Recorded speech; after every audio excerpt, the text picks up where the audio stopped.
Nyir'icyubahiro umukuru w'igihugu hahejeje kwakira abashitsi baserukira amashirahamwe abiri. Hariho ishirahamwe rimwe ryitwa Paycode n'irindi ryitwa Mastercard asanzwe akorera mu gihugu c'Ubwongereza.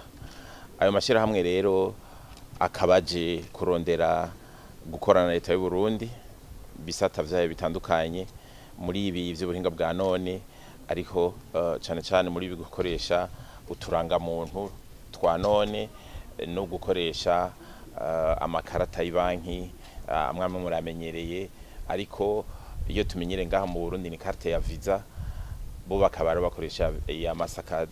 Ubuhinga bwabo uko bumeze nkuko babusobanuye n'ubuhinga buzotuma abarundi bose bashobora gukoresha amabanki canke n'ama microfinance yayandi abarundi baca mu guhanahana amafaranga canke mu kugurana, naho hatoba hari umuyaga nkuba canke hariho umuhora wa internet.